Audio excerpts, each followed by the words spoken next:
Before we start this video, we just want to say thank you for your support. We're happy to see that the videos have provided value for many of you, and we hope that we continue to deliver value and help you through your problems. Is music the most powerful way in which we express our personalities? Does our musical taste say more about who we really are than the clothes we wear or the friends we choose? How much can you really learn about someone based on their favorite music? We can't deny that music speaks to us. We connect with music. We relate to its melodies, harmonies, and lyrics. And a powerful tune can invoke incredible emotions within us. The psychological effect of music in the human brain has been studied extensively. But what does your musical taste say about you? Why we like certain genres. Most people find themselves listening to one or two genres almost exclusively. But have you ever stopped to wonder why you might be attracted to pop, or metal, or classical? A number of studies have examined this interesting subject, with incredible results. Do you like complex music like jazz or classical? According to certain studies, you might be more creative or have a higher IQ.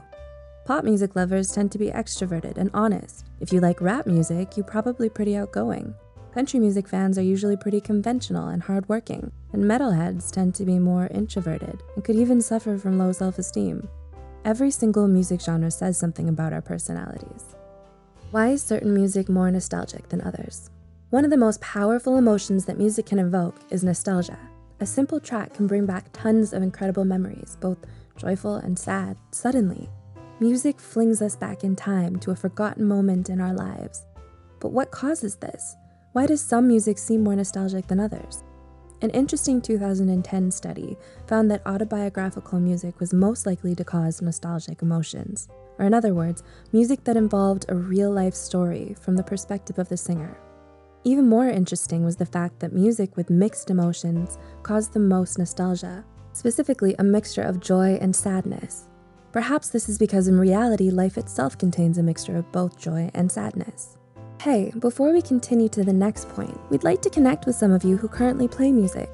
Tag Psych to Go in your video. We'll watch all of them and even feature the best ones in our upcoming video to give you a little exposure or a head start to your career. Anyhow, let's get back to the next point about music facts. Why does some music give us the shivers? Have you ever experienced a truly powerful piece of music? Was it so powerful that you found yourself getting the shivers? Did goosebumps start to appear along your arms? If so, you're not the only one. This is a pretty common experience. But why does some music evoke such a powerful physical reaction in us? A 2010 study set out to answer this question, and they found that people who were more open to new experiences were more likely to experience shivers when listening to music.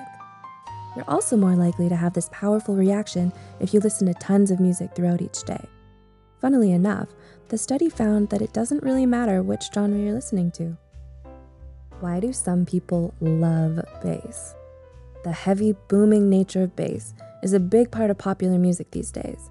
Some people absolutely love bass, and this musical element seems to affect them in a deep way. But why are some people so crazy about bass? One study found that males are more likely to enjoy heavy bass in music. There's even some suggestion that those who enjoy bass are more likely to have antisocial tendencies and borderline personality disorders, but these are, of course, very rare cases, and correlation doesn't always equal causation. Why athletes love pump-up music?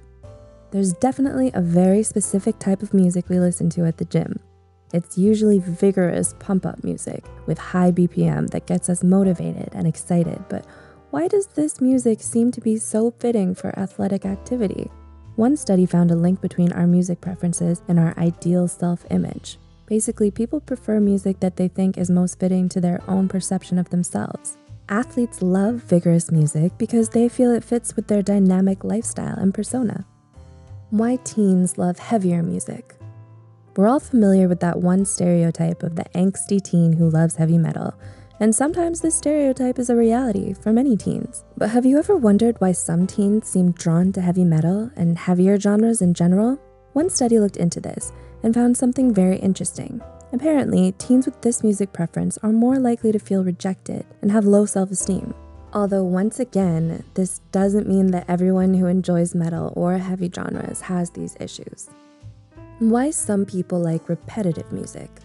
Most of the time, repetitive music is generally seen as a bad thing, but some music with repetitive elements can be calming, meditative, and relaxing. But why do some people prefer repetitive music? Some studies have suggested that those who are less open to new experiences might be more likely to enjoy repetitive music. We're not saying there's anything wrong with either repetitive music or being less open to new experiences. Some people are just naturally more conservative, and there's nothing wrong with that, but it's definitely an interesting tidbit of information that sheds light on the link between musical taste and personality. What kind of music are you into? Do you have music suggestions and want us to analyze you? Comment below. If you enjoyed this video and would like to see more, don't forget to subscribe. And as always, thanks for watching.